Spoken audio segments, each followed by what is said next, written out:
Okay, hi everyone. This is Alex from NEAR, and with me today is Michael, one of the co-authors of the Stark paper and the co-founder and chief architect of StarkWare. Hi, Michael. Hey, Alex. Thank you for having me here. I'm really excited to be here today. Yeah, absolutely. So we will talk today about StarkX and Starks in general. Michael, would you like to introduce yourself and give us an overview of the technology? Yes, sure. Thank you, Alex. Yeah, so as Alex said, I'm a co-founder of StarkWare and the chief architect in StarkWare. The plan for today is to dive into one of our products, the Stark Exchange, a self-custodial exchange engine. We will see some comparison to other exchange engines and other models and ideas.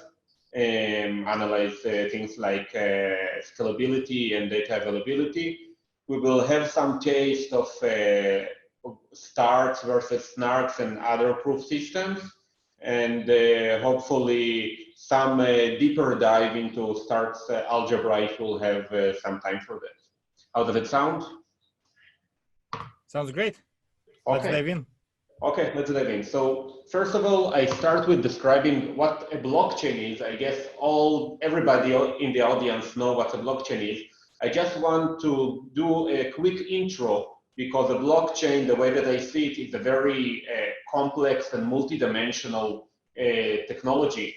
I just want to make it something shallow to project it only on a few dimensions, just to have something concrete and simpler to talk about. So a blockchain, in high level, is blocks of transactions going one after the other. And this system is very interesting because it allows two very important features that, for example, regular centralized systems don't have. One of them is the fact that there is a sound state transition.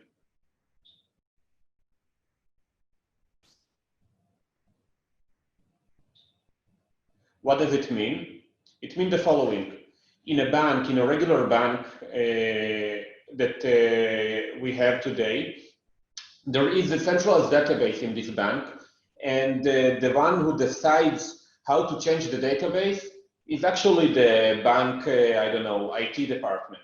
They can do any change they want. In a blockchain, it is not the case. In a blockchain, everybody sees the transactions, and they know exactly how to deduce from these transactions what are the balances of each and every one in the system. Additionally, this allows them to make sure there is no malicious behavior. For example, nobody just prints out money out of thin air, something which is technically possible in a centralized system, and no money is being stolen somehow, because every transaction in a blockchain requires a signature of the one who owned the funds before. Another important property in blockchains is anti-censorship.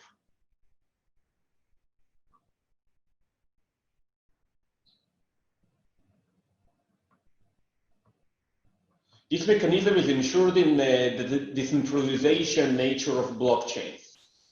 Because when I want to send a transaction in a blockchain, and if, for example, somebody doesn't want me to do this transaction, I can believe that the fact that there are many miners in the network, if I'll just provide enough fee for this transaction, it will be mined by somebody.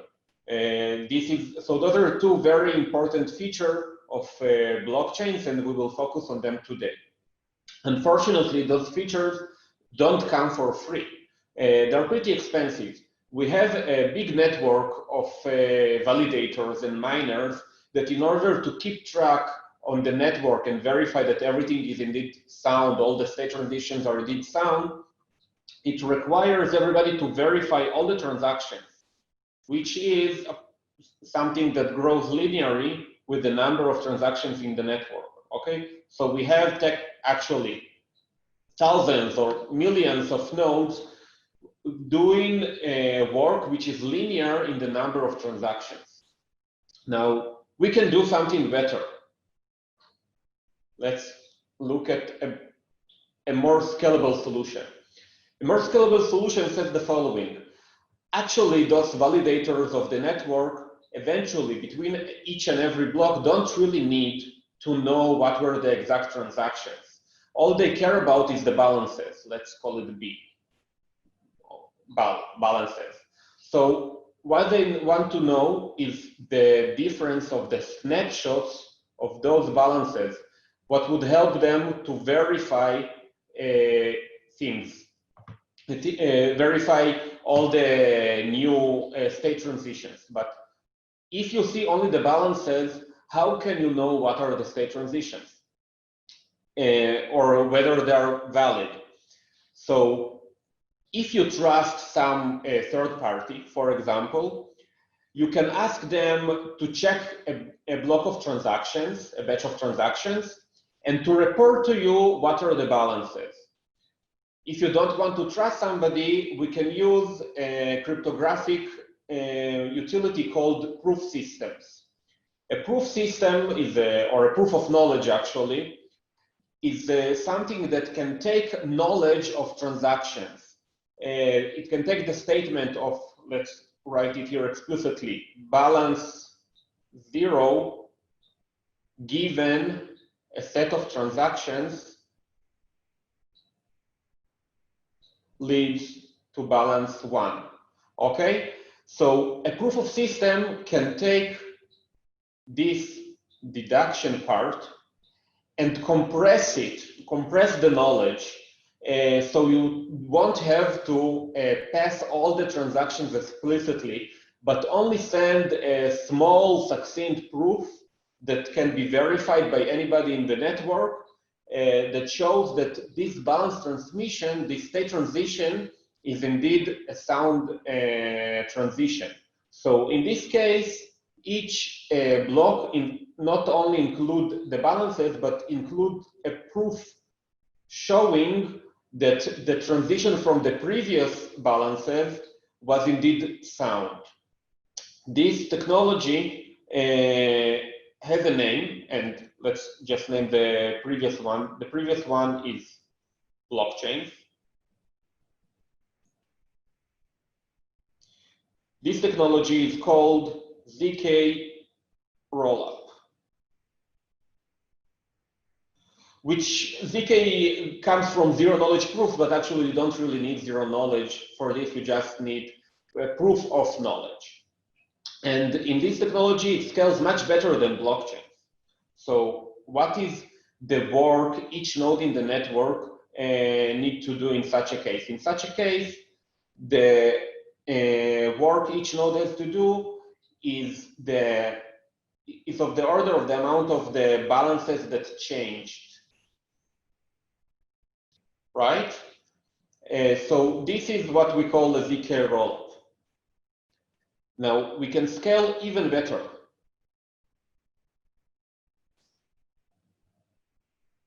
We can think of the following. Why do we really need the balance? Actually, there is a good reason why those balances are needed, but if the only thing that we want to do is to focus on scalability, and we want to be able to have as many balance changes as we want, we can scale by providing only the hash of the balances, not explicitly sending the balances.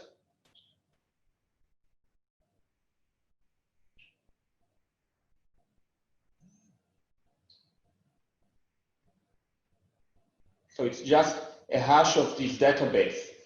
And in this case, we can use proof systems as well, but those proof systems show the following. It's a transition from hash of balance state 0 given knowledge of the pre-image, the set of transactions, and a new balance set goes to a hash of balance 1. Okay, let's just and in this case, what we have is scalability, which is not bounded anymore by the blockchain, because any state transition requires verification, which is polylogarithmic in the number of transactions.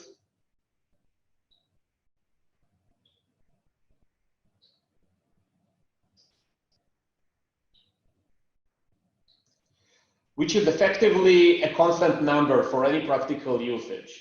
And this kind of systems called validium. So why is it polylog? Why is it not constant?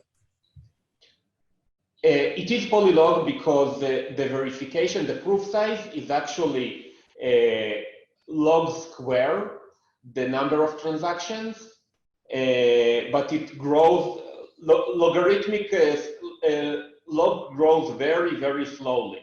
So when you multiply something, for example, by a factor of 2, you just add a small constant to its log. It just grows very slowly. I can give even actual numbers because here in StarkWare, the Stark exchange is currently based on validium.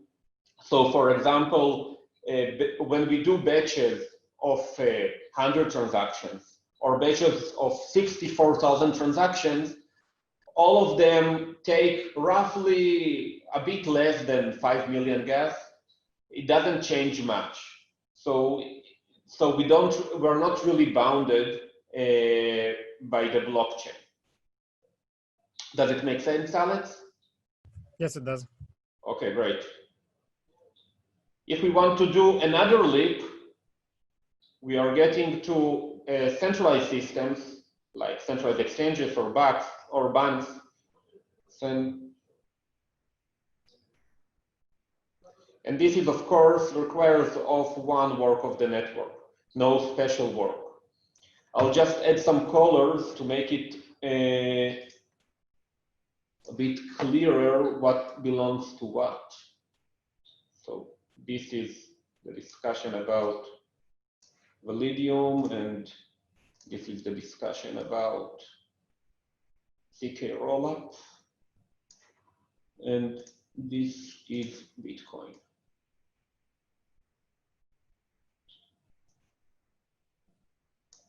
Okay, are the differences between the different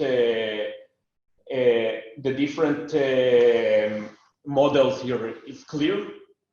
Yeah, so far everything makes sense. Okay, great. Now here is the question: why would anyone want to do a ZK rollup? Why would you want to keep the balances on chain? So there is a very good reason for this. Assume all we have is only a validium. What would be a possible attack? In a validium, we can be sure that, let's do it this way. In a validium, we can be sure that any state transition is sound, because the proof system doesn't allow the operator, the exchange, to move to a non-sound state. It would be impossible, for example, if Alex deposited to such an exchange money, it would be impossible for the exchange to move to a new state where Alex does not have this money anymore. But there is a challenge with anti-censorship, because it could be the case that Alex deposited 100 Ether into the exchange. And now Alex asks to withdraw this 100 Ether. The exchange cannot just move to a state where Alex does not have 100 Ether or something removed. but the exchange can decide not to serve Alex's your request. And in such a case, this is correct for any system. This is correct for Zika rollup. The exchange can decide not to serve and invalidium. What happens in, I think, most of the system, in Stark Exchange, this is the way that we do it. If somebody is not satisfied, they want to withdraw and the exchange does not serve them, then they can call the smart contract and request to force a withdrawal. It is, we can think of an analogy of going to court. They go to court, they tell to the smart contract that they want to withdraw their funds and the exchange does not serve them. Then there is a time lock that if after this time lock, the funds, for example, Alex's funds are not withdrawn to on-chain and the smart contract does not see that Alex's request was indeed served, Alex can contact the exchange again. For example, in the case of the current Stark Exchange implementation with Diversify, after a week, and show the contract that there was a request a week ago and it was not served. And in this case, Alex can just freeze the exchange. Freeze the exchange, meaning the exchange cannot serve anybody anymore. Okay? It means that it is a threat on the exchange that if the exchange decides to censor somebody, then they have to censor, then they cannot operate anymore. They have to stop work at all, completely. But it's still not a good enough solution, even in this case. Although it's a big threat on the exchange, Alex is still missing his 100 Ether that he deposited into the exchange. A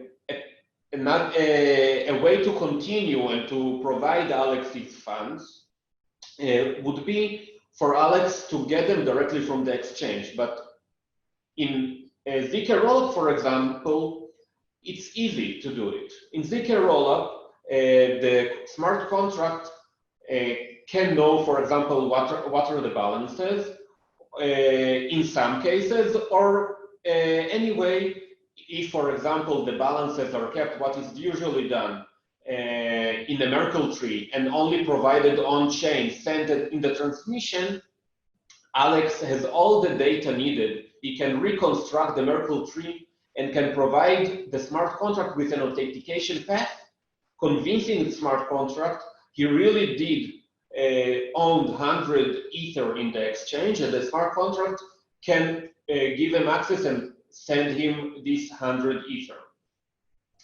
In a Validium, it becomes a bit more difficult because Alex in this case only sees what all the network sees, the hashes of the balances. In such a case, and the hash is actually a Merkle root of the balances.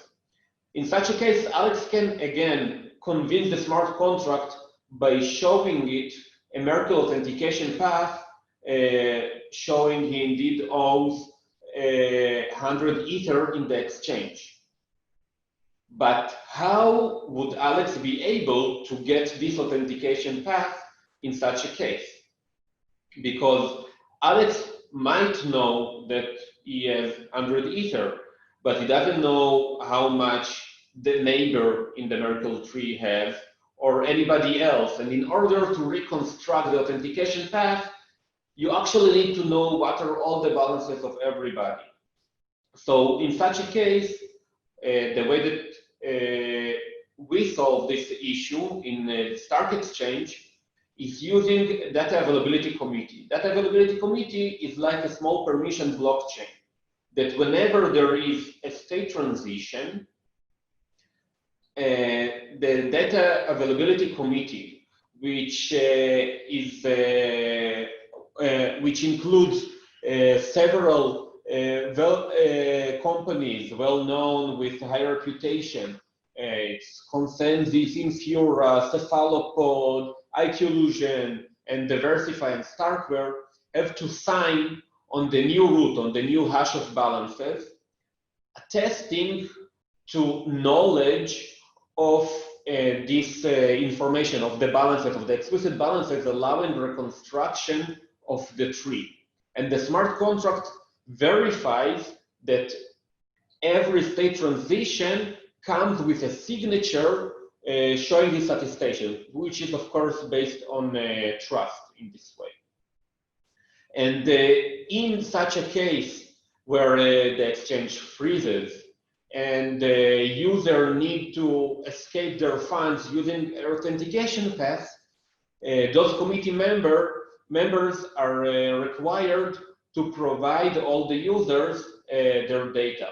Of course, even for such a committee, there are several possible models. It could be the case, for example, when all the balances can be public, like in decentralized exchanges where everything is on-chain anyway, that the data can be available to everybody all the time. All the snapshots, all the explicit balances are published in some website, for example, and only some selected committee need to sign on them, and this is what the contract verifies. And in the Versify, for example, one of the things that is very important to traders is their privacy. And in such a case, the committee member keep this balances information to themselves, but they are required to publish them to anybody in case the exchange freezes, in order to allow an exit. Does it make sense? Yes, that makes sense. Okay, great. So now this is scalability. Oh, I'll change the color. So it is worth maybe quickly discussing, right, that some other rollup solutions to provide data availability, they just submit all the transactions in the cold data, as you mentioned, I think, but they don't store them in the storage. Yes. Right. So you also mentioned that verification of a Stark is 50 million gas, right? Yes. So is not 50, a bit less than 5 million gas. Oh, sorry. Yeah. Yes, sorry. That's what I meant. Yes, a little less than 5 million gas, right? So a little less than 5 million gas allows you to send in the cold data on the order of 300 kilobytes of data, right? So if transaction, depending on the size of the transaction, that allows you to send on the order of 1,000 transactions for the same amount of gas, right? So I guess this is not very viable. How many transactions? So I think, well, my calculation could be a little off, but if we assume the transaction is on the order of 300 bytes, it will allow you to send approximately 1,000 transactions for the same price. If transactions are smaller, that will be more transactions, but that's additional, right? So if verification costs 5 million gas, 100. Yeah. Yes, sending like, yeah. Makes sense. And in this case, this gas price for the Stark proof can be a proof of knowledge for actually unbounded number of transactions. But how many is usually sent in practice? It depends on the throughput of each exchange.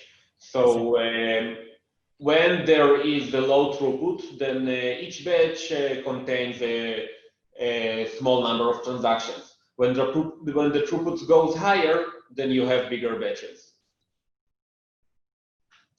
Okay, so this is something about scalability. I would like to continue by analyzing the trade-offs related to trust in the system.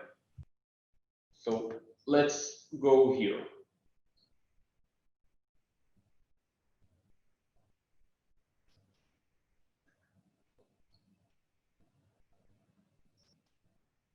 Trust. Okay, and before I start the discussion about trust, I want to say a few things about the blockchain properties and to dive on a bit deeper discussion about proof systems to analyze it a bit better.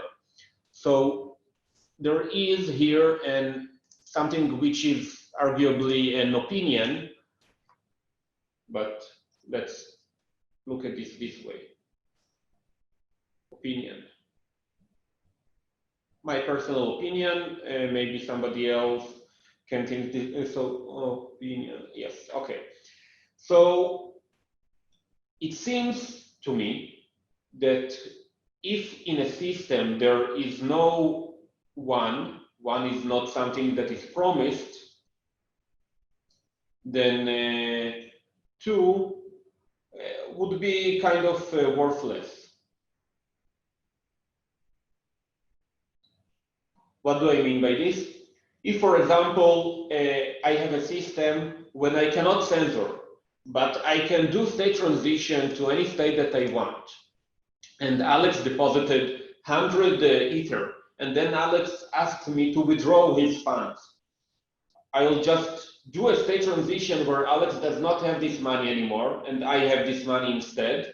And then I'll tell him, okay, here I withdraw everything that you have nothing. So it seems that one is more basic in the importance, and two is an important addition, but does not stand by its own. Okay.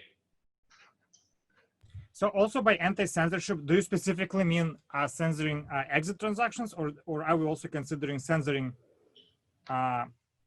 like let's say I'm trying to send a limit order to the exchange and exchange is not including it. Do we consider it as censorship?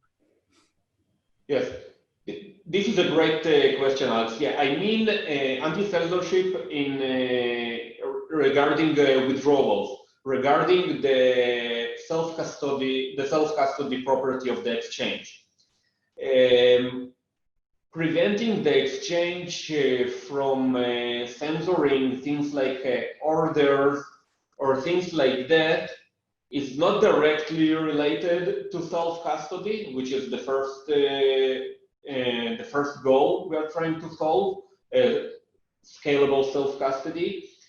And I think it might have some regulatory or additional issues. For example, it could be the case that you really don't want or should not serve a trader. For example, somebody doing money laundering, terror, or something like that. I'm not sure it is a property that it is very important to have, or it might be even problematic for the traders to force the exchange to execute their orders. But this is not a technical question, I think. This is more a question about regulations and things related to law. Yep. Okay, so I would like to go a bit down here and talk about proofs. But also, I think it's worth comparing quickly the Zika rollup and an optimistic rollup, right? So in the model above, the difference between optimistic rollup and a Zika rollup, right? That in a Zika rollup, when we're submitting a new set of transactions or other new balances, we submit a proof, right? That they're correct. We're submitting a how's called validity proof, right? Yes. While an optimistic rollup, instead we're just submitting new balances and we're saying those balances are correct, trust me. And then anyone in the future can submit a fraud proof, right? Providing a proof that they are not valid, in fact. Yes. Right. So what are the advantages of the Zika rollup over optimistic rollup? Yes, you're absolutely correct. It's another dimension that I just put aside for this scheme and did not focus on it. So as you said, optimistic rollup and optimistic systems based on fraud proof are a bit harder to analyze because they require liveness of the users of the system. In contrast to the systems described here, where you have a safe state transition in some way, in optimistic rollups are something completely different. The operator can try to do any state transitions, and even try by opportunity to cheat. But all the users have some window, some time period. They can claim the operator is trying to cheat here and to show it with some kind of a proof that something invalid happened in the system.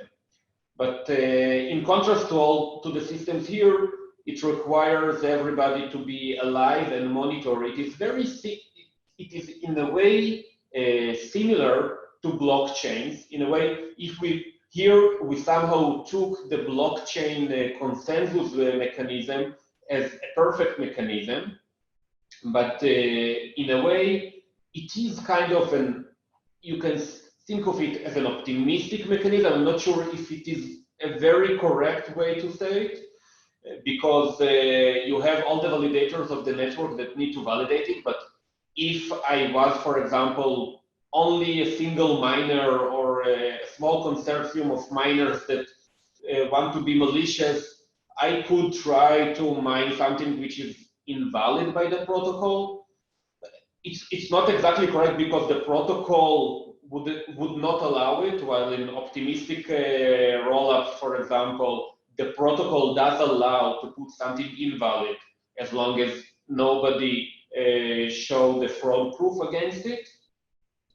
But I think in some way, the difference between the blockchain consensus mechanism and optimistic rollups is something about the amount of validators. In the blockchain, for example, the Bitcoin blockchain, the Ethereum blockchain, I believe there are many validators, and I believe I don't have to run a validator node by myself, and I can use safely Etherscan, for example, or other actually trusted applications, and to trust what's going there, because there are many, many validators.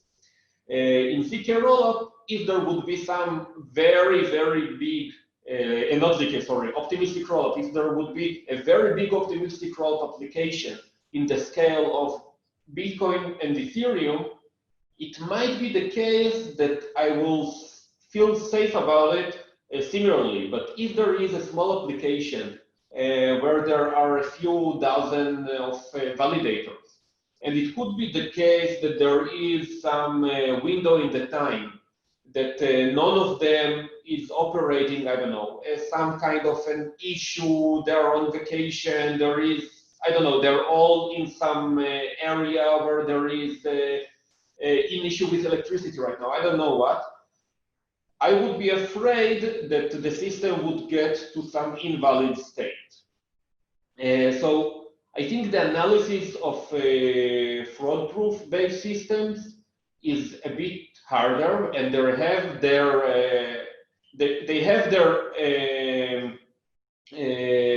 advantages of scalability, because in optimistic systems there is no need for the operator to prove every time, and generating proofs is a costly process.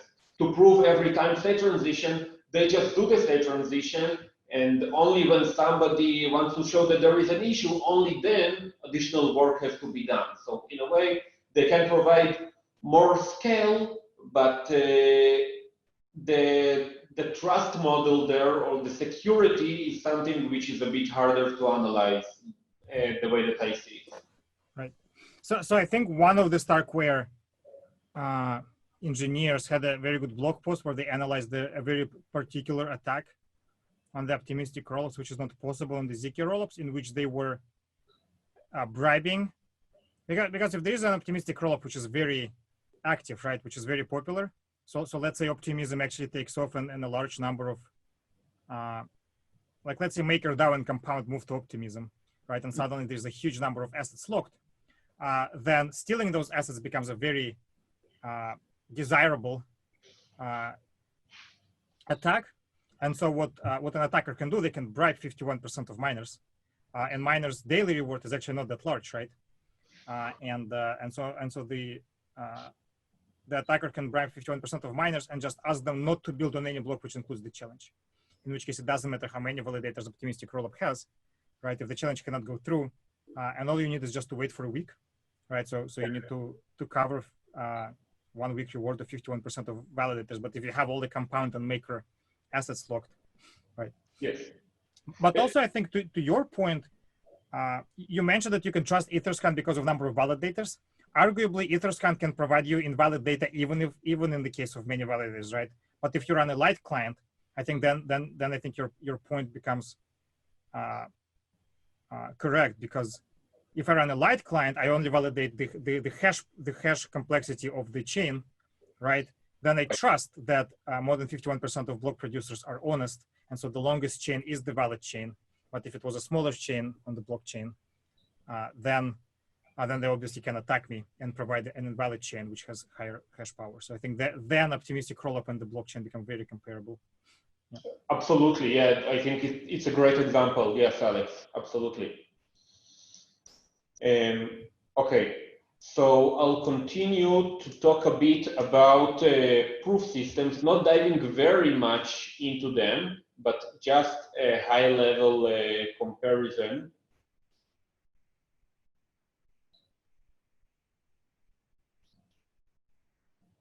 Okay, so a crash course in complexity of proof systems.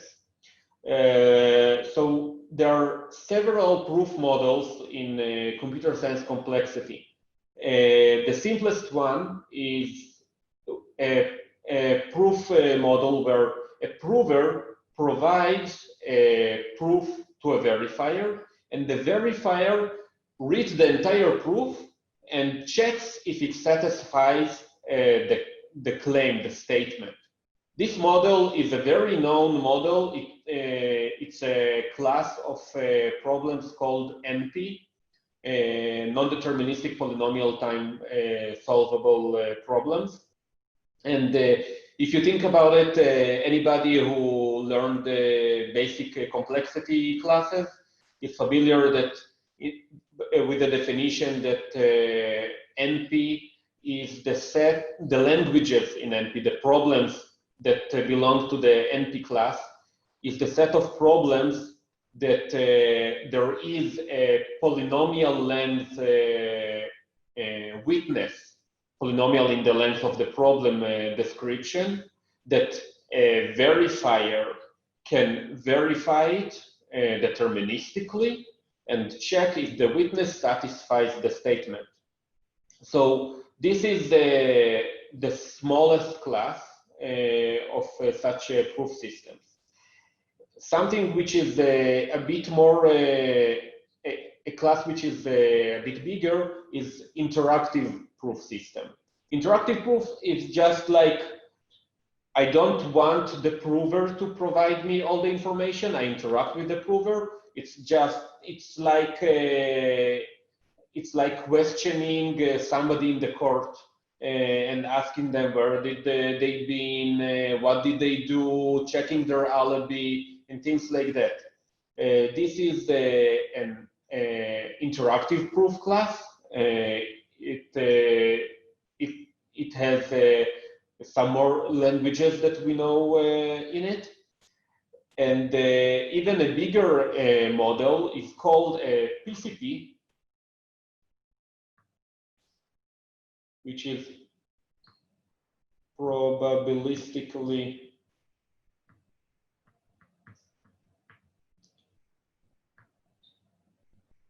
checkable proofs,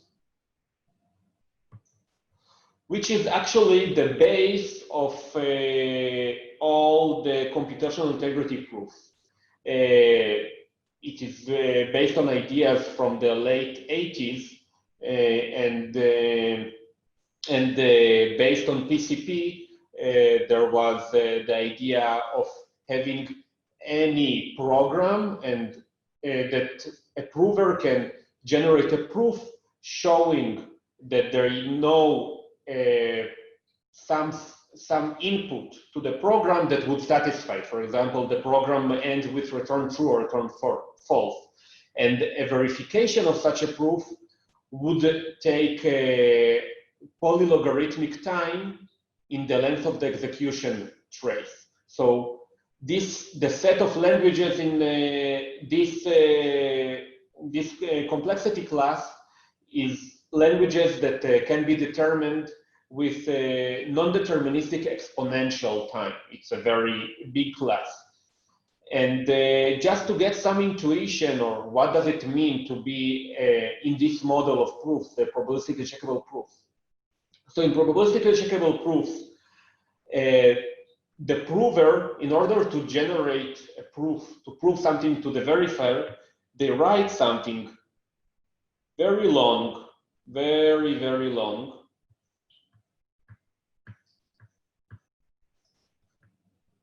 This is called the proof.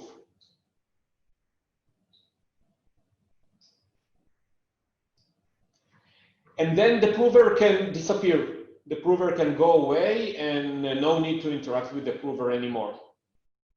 What the verifier does,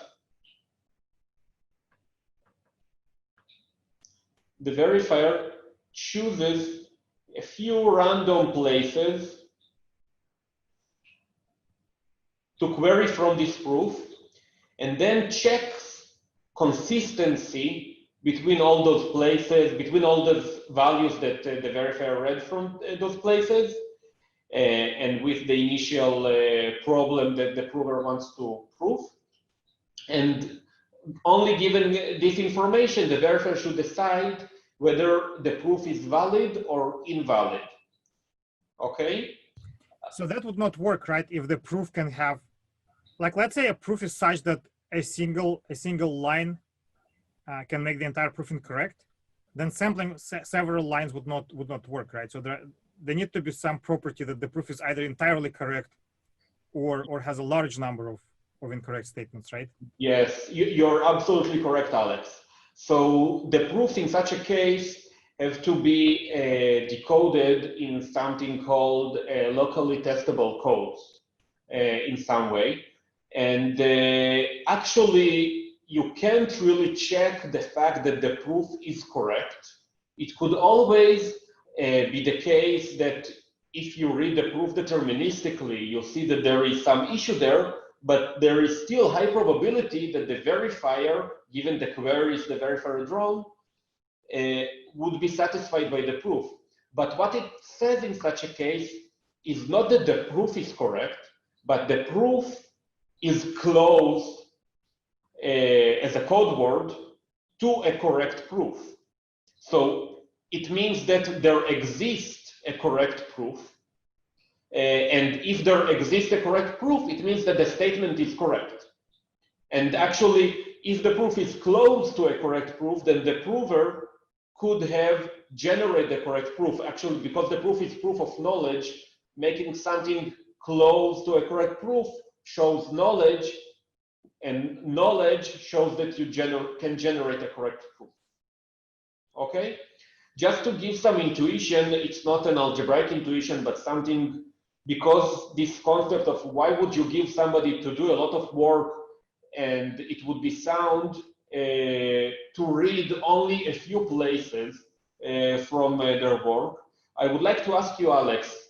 Alex, how is your Hebrew? How's my what? Hebrew. How is your Hebrew? Do you speak Hebrew? I don't speak it at all, no. At all, okay. If you would like to convince me you actually speak Hebrew, you know Hebrew, how would you do that?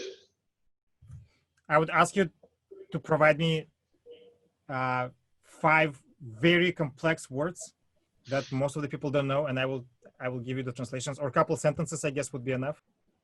Yeah, maybe if I'll give you a word and I ask you to translate it, it might work. It might be a case that you actually speak Hebrew, but if the word is very complex, you don't really know it. For example, I speak Russian, but there are several words that I don't really remember in Russian. It wouldn't be easy for me to remember them. A possible test, so just asking you to give me a word or to translate a single word, it might be not the perfect thing, and the sentence is a bit better, but it still could be the case that you somehow know how to translate a sentence I ask you to translate. But a test that would let me really be convinced that you know Hebrew, if you really know Hebrew, is if I could give you, for example, an article or a book, a short book or an article in English, and I would ask you to translate it to Hebrew. In such a case, you would do actually a lot of work, but I'm being busy. I wouldn't really read all your translation of the article or the book. I would choose a few random paragraphs or a few random areas, and I would verify the translation is good, meaning the syntax, the Hebrew syntax that you used is indeed a good syntax showing that you know how to write something that makes sense in Hebrew. And I would check consistency with the origin, with the article, for example, to check that it is indeed in line with the original article. And it would be very easy for me. I think that something that would take you about maybe a few hours to write, I could verify it with a few seconds. And actually, as more work that you would invest in writing it, for example, if you would write it in 5 minutes, probably it would require me a bit more than a few seconds to check it, because the domain of what I can query is very small. But if it will require you to translate something very big, and I would choose randomly a place there, and it would be okay, I would be actually very convinced very quickly that you really do know Hebrew. Does it sound right? Yes, that makes sense. That sounds okay. reasonable. So this is the PCP model in some way, but the verification in this case, the example that I gave requires some natural language processing, which is very easy for humans and not so much for machines. In the proof systems, in the PCPs, there is some algebraic, the proof is not words, but some algebraic field elements that should have some relation, some consistencies. And when the verifier draws the queries, decides what exactly they want to query, they generate a circuit. Let's say it's x1, 2, 3. They generate a circuit. They can put the answers into x1, x2, x3, and decide if they accept or reject. Okay? So this is what the verifier would do. The verifier would randomly decide what are the queries, and based on these queries, based on the indices the verifier is querying, the verifier generates some circuit that would allow it to verify the correctness of the answers. Okay? So, but now we have an issue here. The proof size is pretty long. For example, as we said, when we talk about computational integrity is defined in the following way.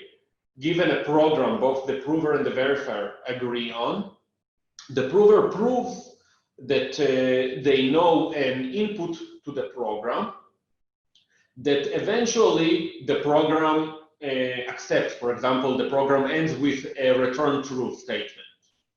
And it could be a very long runtime of the program, right?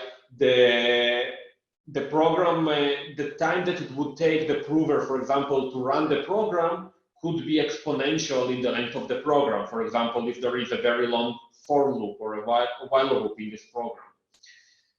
The proof size here is very long. It is a quasi-linear in the length of the trace of the program. You can think about this way. This is when we talk about programs. If we talk about circuits, then it is a quasi-linear in the number of circuit gates.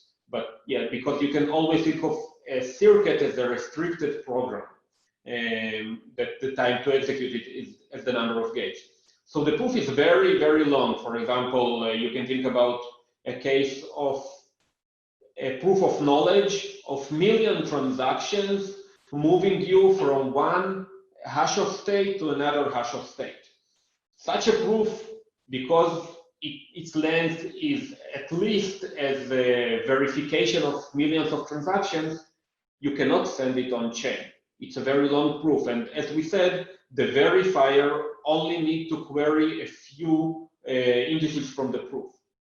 So what we actually send is not the proof, what called here the proof, but what we send is the transcript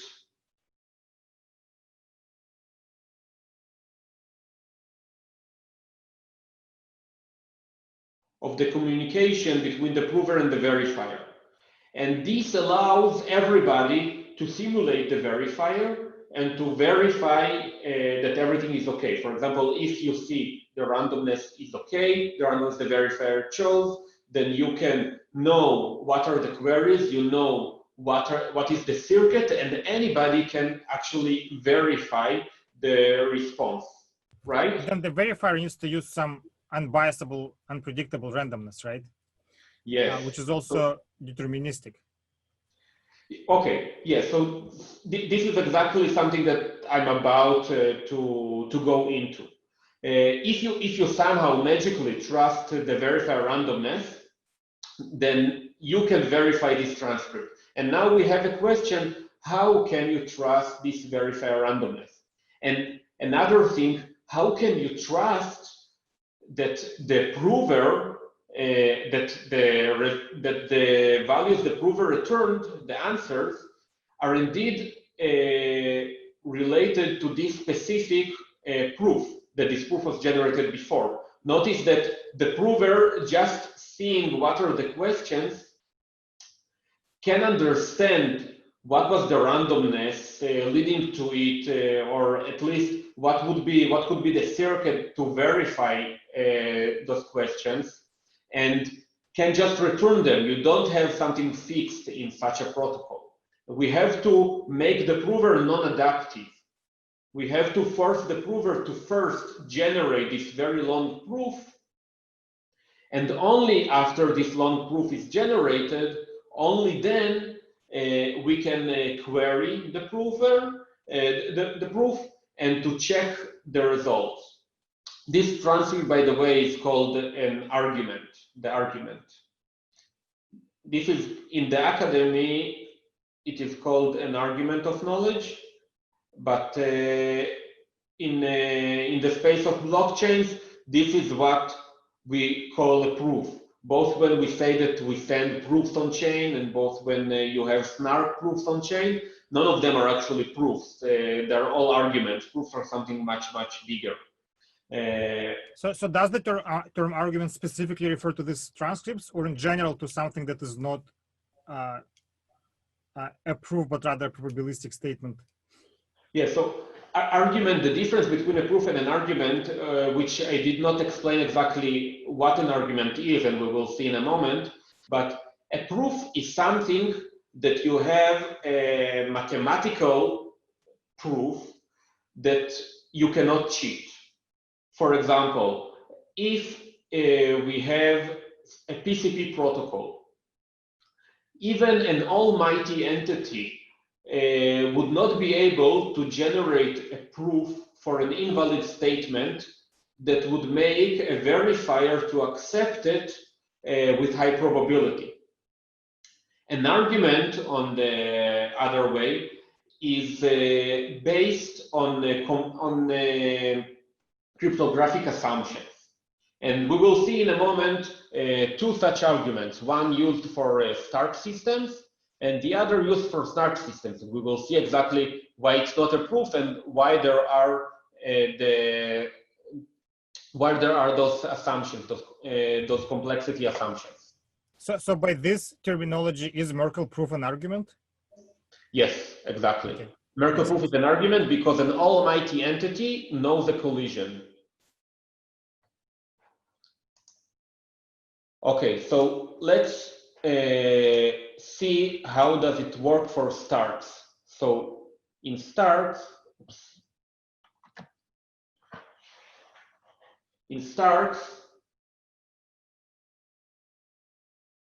what we have is the following. We have the proof, and we have a Merkle tree, and we have a root. A root is a commitment to this proof.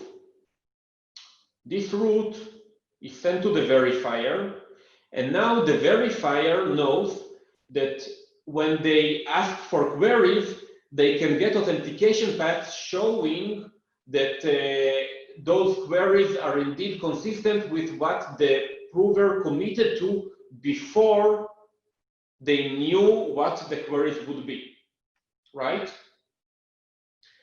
And now the verifier, given this commitment, can draw some queries and send them to the prover and test it. But as you said before, Alex, if we want to send it to somebody else, not only the verifier to check it, but for the verifier to send it, for example, to the blockchain. And so in order for the verifier to provide deterministic randomness, but something that the prover cannot predict, what is used is a technique called the Checkable heuristic.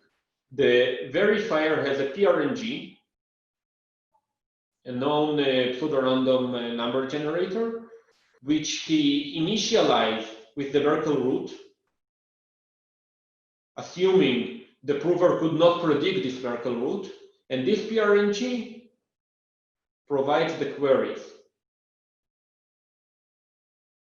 And the queries are sent to the prover. This way, notice that the prover doesn't really need to interact with the verifier because the prover knows already what would be the query. So the prover can commit on the proof and then to simulate the verifier, putting the Merkle root in the PRNG, and then to answer the queries, and eventually to send everything on-chain, for example, to change the Merkle root and the query's results and the authentication path to the results. And then everybody would be able to verify this correctness.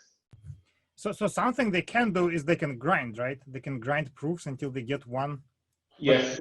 But the probability of the success is so low, presumably that's impossible, right? Yeah, so you're absolutely right, Alex. Absolutely correct. And this is a real issue in a way. So in a proof system, something that I did not get into is soundness.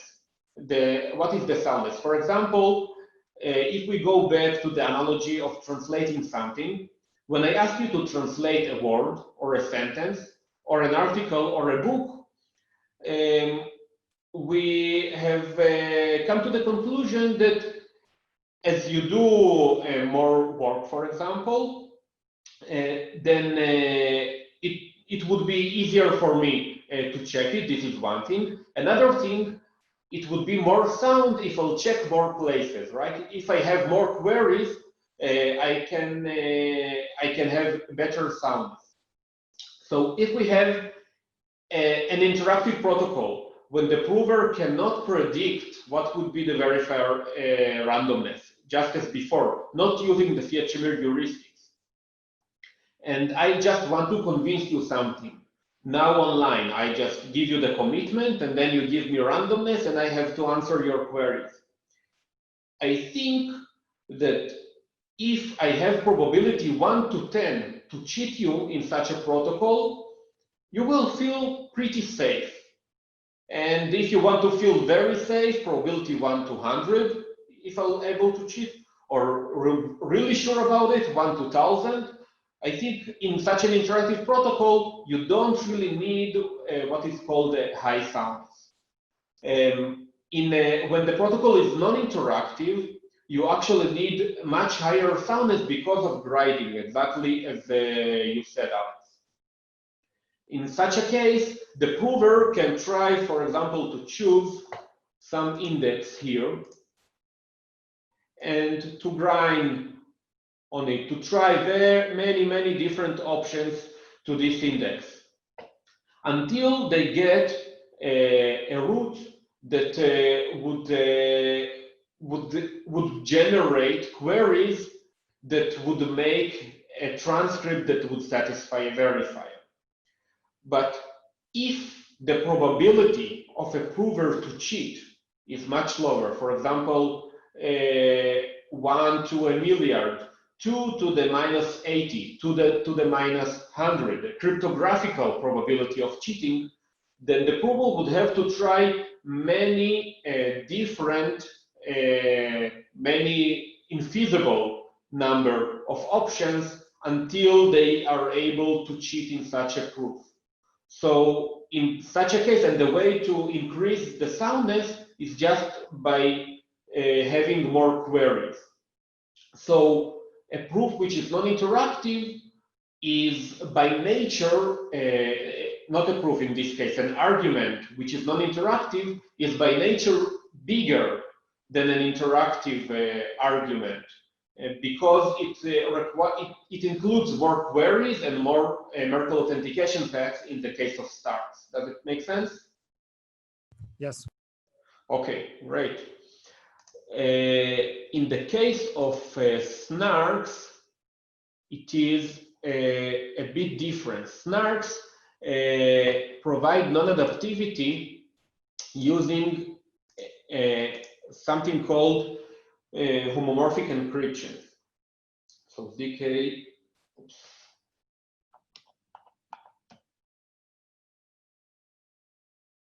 Zika snarks. So in a way, snark works the following. The prover has a proof, and the verifier, so prover, verifier.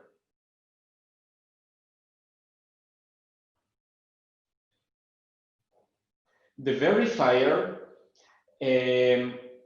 draws encryption keys.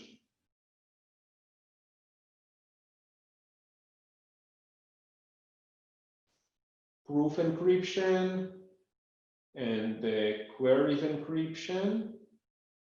Maybe this would be the right thing. Queries encryption and a circuit to verify it, to verify the answers. Okay?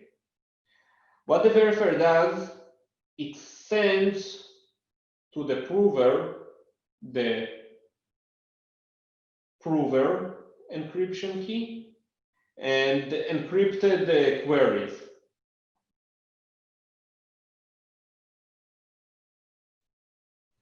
Okay? The prover encrypts the proof using the prover encryption key. This is an encryption, it's not a regular encryption. It somehow messes up all the structure of the proof in a way that when you read something from the proof, it's harder for you, the prover cannot know what was the original data that needed, that caused the values, the encrypted values. This is something that mixes everything up. And the queries are something that read this mixed up information. And the idea here is the following. With this homomorphic encryption, when the prover sees what are the queries, the prover doesn't know what exactly those queries represent. They're in an encryption form sent into an encryption proof. And the prover doesn't know how exactly to generate something that would satisfy those queries unless the prover really generated a real proof.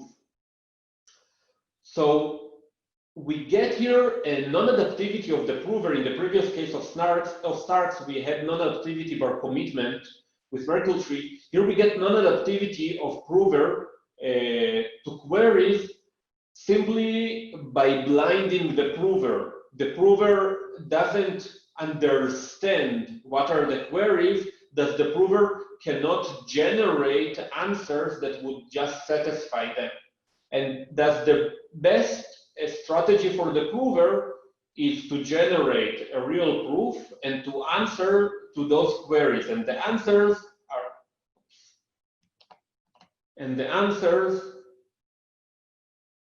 are in an encrypted form as well.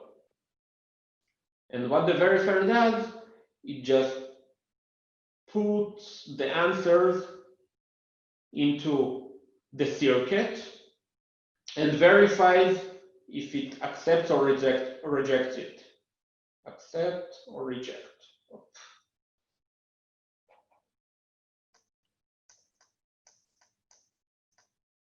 Okay, does it make sense right now? To an extent. So is it also the case that you can use some heuristic to generate those keys in a non-interactive way? Again, Alex, what's the question? So this scheme is interactive, right?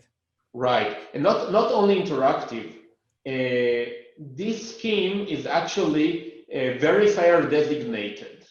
Okay, in this scheme, because the soundness of this scheme requires the prover not to understand what are the queries. There is no commitment actually to the proof. There is only a request for the prover to encrypt the proof with some key and to answer to some queries.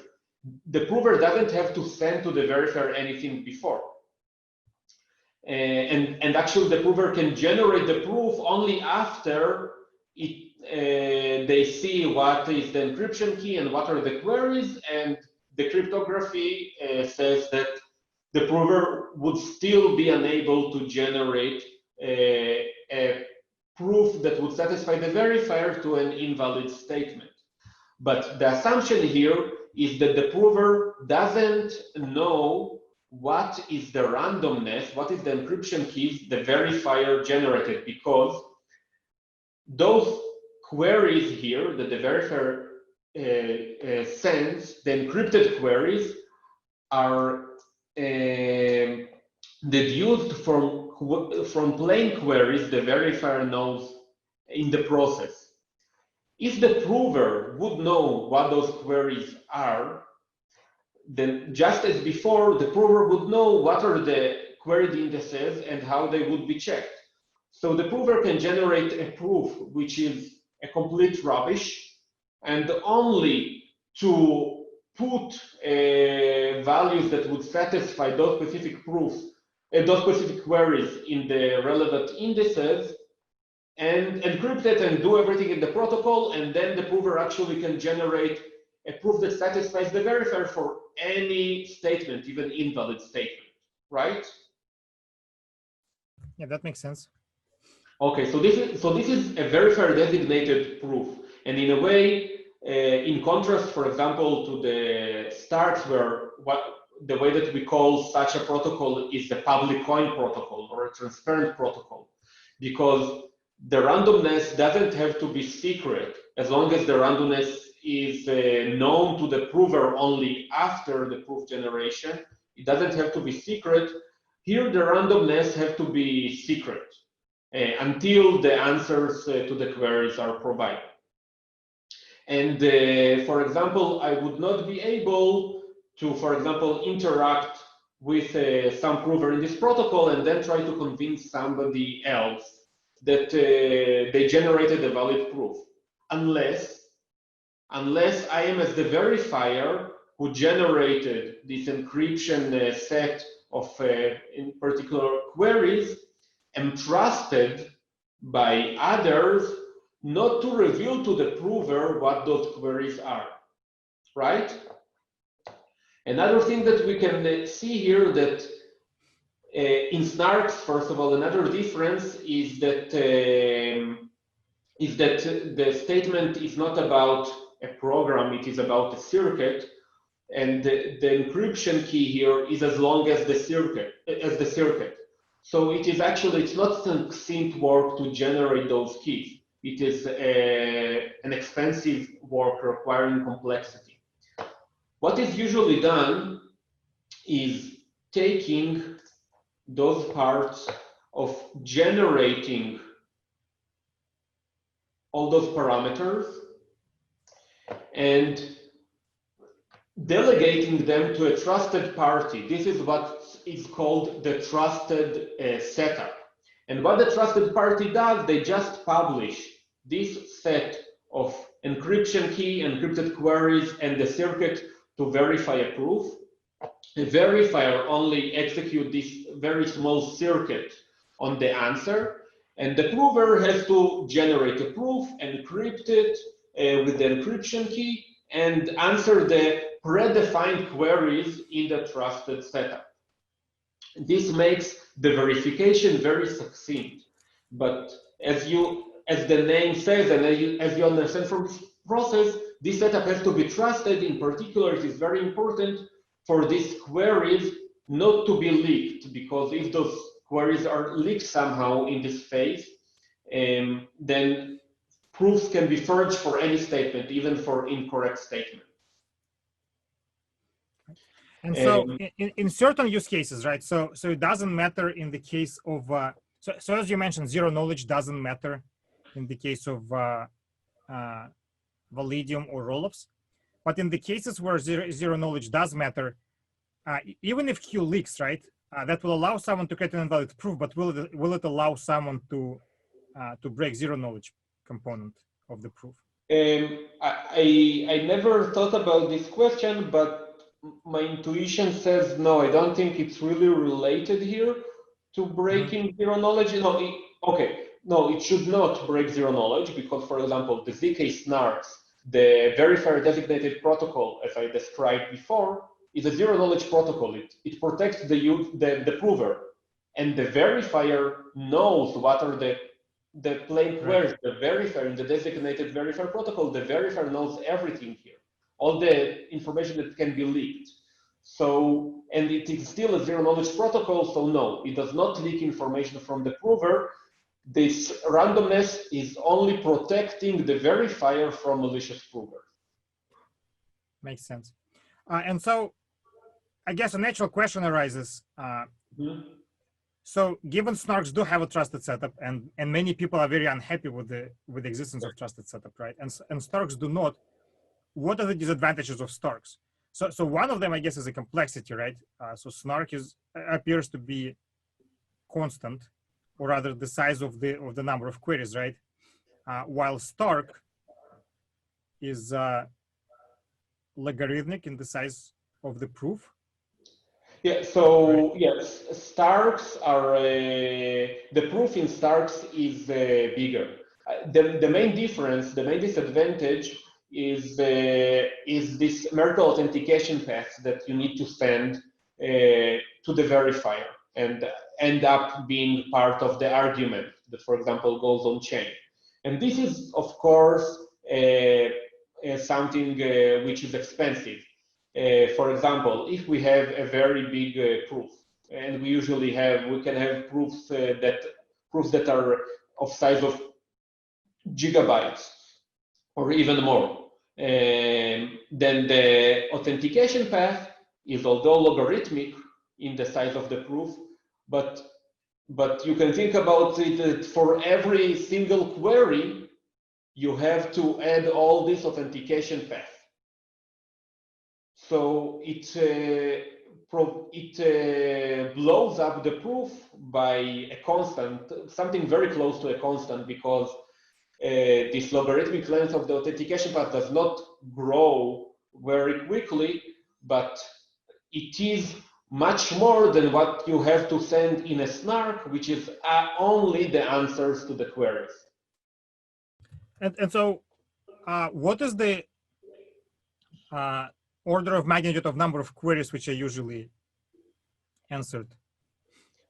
So it depends on many parameters. And it depends on the parts of the protocol that I did not dive into, but the order of magnitude is around 30, something of this order of magnitude. Right. And so let's say that the proof size is, is a gigabyte. What would be, could it be cheaper to prove that you have a valid proof than actually proving the proof itself? Proving that we had a, what do you mean? So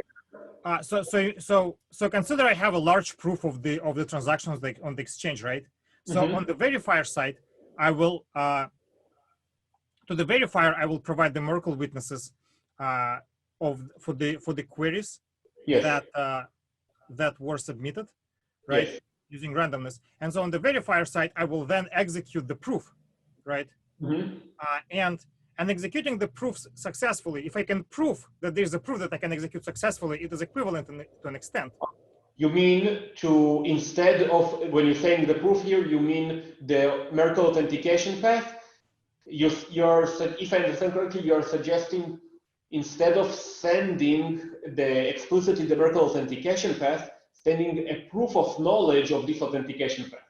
Yes, done in the same way. So if proving the knowledge of those authentication paths is shorter than the original proof, so that would be beneficial, right?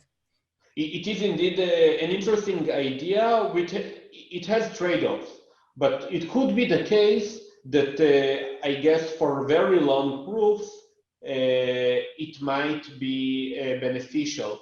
Right now, when we have authentication paths of length, I don't know, of the order of 30, for example, then replacing them with a proof it might seem not really beneficial.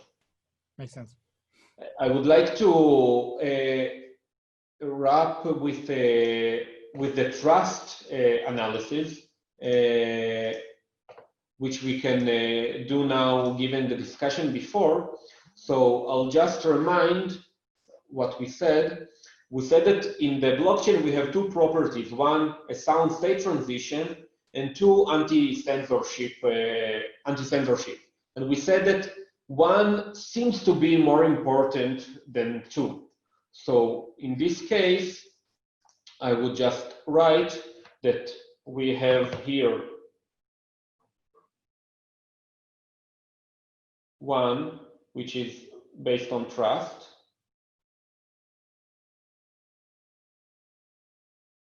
and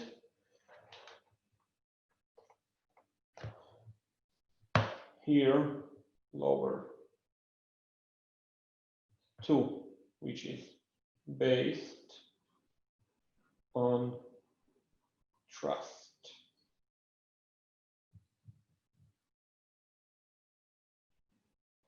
So one, sorry, not one based on trust. Two based on trust is a bit better. It requires less trust, and here it is actually one based on trust. So two based on trust, meaning the anti-censorship is based on trust. So if you remember the discussion that we had before regarding the Stark exchange.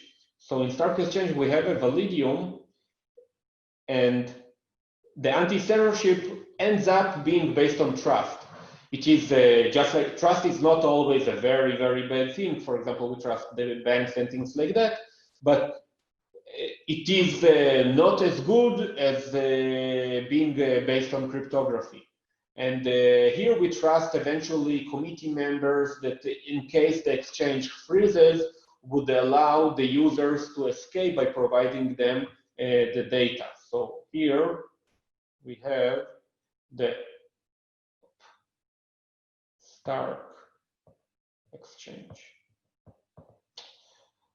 When one is based on trust, it is actually, given the discussion that we just had, when we have state transition based on Zika snarks, then the fact that the proofs cannot be forged, for example, you cannot just move to a new state that you want, and it is sound, it is based on the trusted setup. because if somehow information from this trusted setup leaked to the operator, then the operator can forge any state transition. So in this case, we have Zika snark based. So this placement also depends on the data availability scheme, right? If it uses the same data availability scheme as StarkX, it will be yes. If this, yes, it's not about the data availability, it's about the trust model. If this would give the same data availability as Starks. Oh, I see. It does not imply that the 2 is based on trust here. You're effectively saying if 1 is based on trust, it doesn't matter what 2 is based on. Yes. Because 1, I see. Exactly. If 1 is based on trust and you cannot be censored and you ask to withdraw, I can just move to a state when you don't have any money. And something that we just posted a blog about a few days ago is that it is not something that is mutually exclusive. We're thinking about a system of Stark Exchange in newer versions that we call a model we call Volution. That would allow both data on-chain and data off-chain. So you can have funds in the same exchange, and you can choose if you want your balances to appear on-chain when they're changed. And in this case, it should be, of course, more expensive because just as the price tag shows here, it would require all the verifiers of the network to read these balances and to verify them and things like that. So it is more expensive, but it requires less trust in the system. Or you can choose to do the cheaper and more scalable of putting balances off-chain, and this way you would have to trust the committee members and the exchange not to decide to attack you, or in case the exchange freezes, you will get your data and you will be able to escape. Does it make sense? Yes, that makes sense. Okay. And so that will effectively change Stark a little bit, right? So now you will be saying that given some unknown balances and also some known balances which are on chain, this transition is correct, right? Yes, exactly. The program in this case would be something of the following form. It would have two different of when the knowledge or the public input to the program would include a set of balances or a range of balances actually that should appear on chain, and the proof would attest that if a balance in this set changed, then here is the new value of this balance, and the smart contract in this case, which has access to those balances, would verify that indeed all the balances that should appear on-chain are indeed on-chain, are part of this public input. Alex, you're muted if you're saying something. Yes, I was. Thank you. So there was something along the lines of given public balances, right? And hash of private balances. I know some transactions that give new public balances, right? Yes. And the new hash of private balances. Yes, but you don't even need it. It would be even cheaper not to put the previous public balances before, because you don't really need it. I see. You only, because the only reason you would need this data availability to know those balances is in the case the exchange freezes and you want to use the escape hatch. So you don't really need to verify what was the values before. You only need to keep track the most updated values of those balances. Right. But if we have on the left hash of all the balances, right? Mm-hmm. And on the right we have public and private, then the contract will have to compute the hash of all the balances, right? I think it could be this way. It could be the hash of all the balances as well. As long as you have the public balances explicit, it is okay. I see. Yeah. Yeah, that makes sense. Yeah, but yeah, this is exactly, yeah, it shows that that it is clear. Awesome. Cool. Okay. Is there anything major we haven't discussed yet? I think we discussed a lot of things. We did not actually dive into the structure of the Stark protocol, but I think it is something long enough for much more than the time left.